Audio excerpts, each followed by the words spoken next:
இவ்வாறு பாருங்கள் மறுபடியும் களவு செய்ய வருகின்றார்கள். அப்படி அந்த இரவு சமயத்தில் பெரும் பூதமாக வடிவெடுத்து களவு செய்யக்கூடிய வேளையிலே பார்த்தான் கோந்த சிப்பாய்மார்கள் எல்லாம் அந்த நேரத்திலே பின்தொடர்ந்து வந்து கொண்டிருக்கின்ற வேளைகளிலே அங்கே முன்படுத்த ரூபமாக வந்தார் சோழனுடைய நாட்டிலே. வாயில் கதவு தானாக திறந்தது.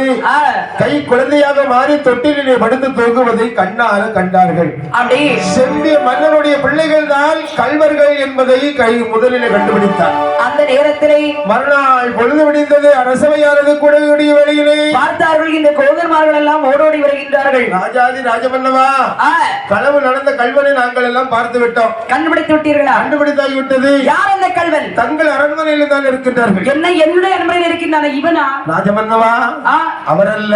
இவனா? இவரும் அல்ல. அவனா? அவரும் அல்ல. இவனா? இல்லை. நானா? இல்லை. அப்படி என்றால் சக்கரவர்த்தி பெருமான் அவர்களே, உங்களுடைய பிள்ளைகள் தான் கல்வர்கள். என்ன என்னுடைய பிள்ளைகள் கல்வர்களா? அவர்கள் சாதாரண சேவகர்மார்களை சாலையை வீசி எறிந்து விடுவேன். என்ன பேசிக் கொண்டிருக்கிறீர்கள்? உண்மை உண்மை நடந்தது. வெகு நாட்களாக குழந்தை இல்லாமல் நானே 2 செல்வங்களை பெற்று வைத்திருக்கின்றேன். என்னுடைய பிள்ளைகள் களவு செய்ததா? மகாராஜா, நாக்கை வெட்டி விடுவேன். உண்மையை சொல்லும் போது இப்படிதான் நடக்கும். பாத்துக்கணும். எளியவன் சொல்லு ஒரு நாள் அம்பலத்துல யாரா? சேவகன்மார்களே, மன்னா நாங்க நல்லா பார்த்தா ராசா. எல்லாம் நீங்க எப்படி 1.5 நாள் பாத்திருப்பீங்கன்னு எனக்கு தெரியும். சரி, நம்ம மாட்டி உள்ளதை சொன்னா வெளியில வராது. புத்தியலா? அந்த நேரத்திலே சரி, இந்த திருத்தேவியானவள் ஓடோடி வருகின்றாள். என்னங்க விளக்கல்ல ஊத்தி விட்டு வேண்டாம், கீழே விழுந்துடா. ஏங்க ஏங்க கொஞ்சம் சமாதானப்படுமா? ஐயோ, நான் மெதுவா ஓடி வந்தேன். என் கண்ணுக்கு எப்படி தெரியுமா தெரிஞ்சது? எப்படி இருந்து? ஏதோ ஒரு சினிமா படத்துல பார்த்த மாதிரி தெரிஞ்சது. ஏங்க இத பாருங்க, சேவகன்மார்களை வெட்ட வேண்டாம். அவங்கள நான் விட்டாச்சு. ஐயோ, அவங்க சொல்றது எல்லாம் உண்மைதான்.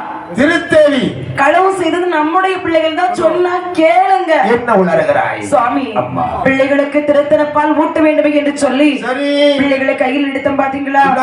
பிள்ளைகளுடைய வாயிலே ஒரே ரத்தமும் வறட்சியுமாக இருந்தது. நினைத்தார் செம்பிய மன்னவள்.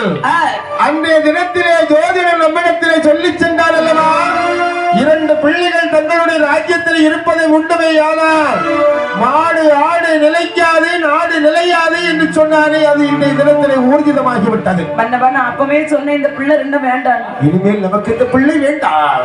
இனிதான் வேண்டாம் முடிவெடுக்க போறீங்களா? நமக்கு நாடும் நாட்டு மக்களுடைய நலமே மிக முக்கியம் என்ற சேவகன் மாநிலத்திலே சொல்லுகின்றார். சேவகர்களே, 2 பிள்ளைகளை எடுத்துக்கொண்டு எங்கேயாவது கண்காணாத கானகத்திலே கொண்டு விட்டு பாருங்கள் என்று சொல்லி சேவகன் மார்கள் இறந்து குழந்தைகளையும் எடுத்தார்கள்.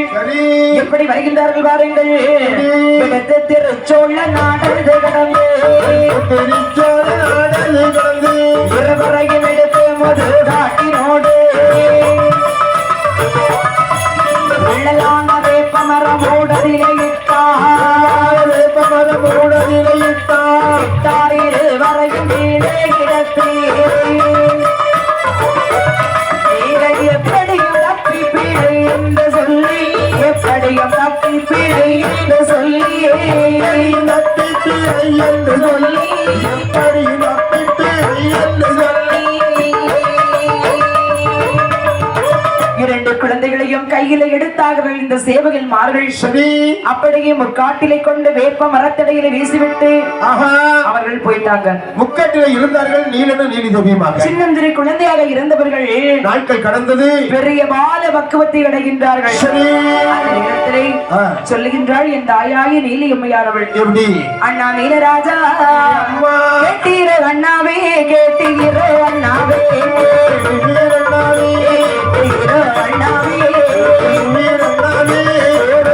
வாசகத்தை வாசகத்தை நான் கூறுகின்ற வாசகத்தை வாசகத்தை நான் கூறுகின்ற வாசகத்தை வாசகத்தை அண்ணாவே அண்ணாவே வாசகத்தை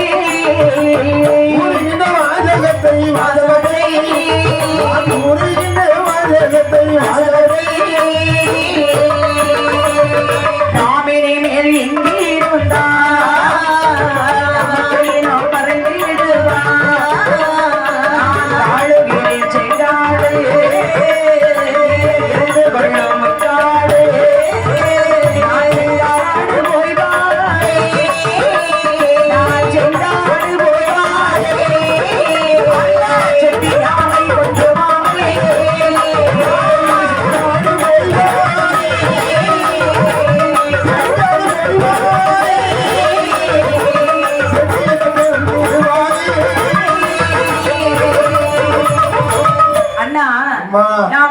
பேரும் இங்கு இருந்தோமே என்று சொன்னால் சரி. நம்மை பார்க்கக்கூடியவர்கள் அண்ணன் தங்கை என்று சொல்லவே மாட்டாங்க. ஒரு மாதிரி இப்பவே பேச ஆரம்பிச்சாச்சு அங்க இங்க. உண்மைதானே? சத்தியம். அதனால நீங்க இங்கேயே இருந்துக்கிடுங்க. நீ எங்க தங்கச்சி போற அண்ணா, என்னம்மா? நான் எதற்காக பிறந்தேன்? அந்த செட்டியாரை பழி வாங்க வேண்டும். சரிதான். ஆகையினாலே நீங்கள் இந்த முக்காட்டில் இருந்து கொள்ளுங்கள். சரி. நான் செங்காடு போய் வருகிறேன் அண்ணா. தங்கச்சி ஒண்ணு பிரிந்து நம்ம ஒரு நாளிகை கூட இருந்தது இல்லை. ஐயோ, உங்களை பிரிஞ்சு என்னால ஒரு நிமிஷம் கூட இருக்க முடியாது அத்தா. இப்படி எப்படி எத்தனை நாளைக்கு பிரிஞ்சு இருக்க முடியும்? உண்மை சொல்லு. இத பாருங்க. எப்பொழுது என்ன பார்க்க வரும் அண்ணா? இத பாருங்க அண்ணா, தங்கச்சி அவன் அத்தானை கூப்பிட்டு சரி என்ன சரியா கொன்னுட்டான். நீ தெரியாம போய் படுகொலையில விழுந்துட்ட. இத பாருங்க, இன்னும்மா அவனை பழி வாங்கணும்ல. கண்டிப்பா பாருங்க அண்ணா, நான் போறேன் அண்ணா. தங்கச்சி உங்களை பார்ப்பதற்கு அடிக்கடி வராமல் இருந்தாலும் சரி, நமக்கு உகந்த நாள் சித்ரா பௌர்ணமி. ஒவ்வொரு பௌர்ணமிக்கு கண்டிப்பா நான் உங்களை பார்க்க வருவேன். அப்படியே தங்கச்சி. என்னம்மா? உங்களை பார்க்க வரும்போது உங்களுக்கு என்ன வாங்கிட்டு வரணும்? என்னெல்லாம் நீ கொண்டு வரணும்னு நினைச்சுக்கிட்டு இருக்க? அப்போ எப்போ? அப்போ எப்போ? அப்போ அண்ணா, எப்போ தங்கச்சி? அப்போ கொழுவட நெய் பலகாரம், எந்த முறுக்கெண்ண மஞ்செண்ண, அப்போ சரகு போட்ட வேட்டி. ஆமா, அப்போ எப்போ கொண்டு வரணும்? அப்போ நீ வரும்போது கொண்டு வரணும். கொண்டு வரட்டா? எப்போ வருவேன்? அண்ணா, நான் வரும்போது கொண்டு வரேன். என்ன கொண்டு வருவேன்? அப்போ கொண்டு வருவேன். எப்போ கொண்டு வருவேன்? இல்ல, நான் கேட்டு அதை ஊர்ஜிதம் பண்ணி வச்சுக்கலாம்னு நினைச்சேன். நான் வரும்போது கொண்டு வரேன். எப்போ வருவேன்னு கேட்க. அப்ப கொண்டு பௌர்ணமியோட பௌர்ணமிக்கு வருவேன். என்ன கொண்டு வருவேன்? நெய்யப்பம். நெய்யப்பம். ஓ, இப்ப வழிக்கு வந்து கட்ட செவந்தாளா?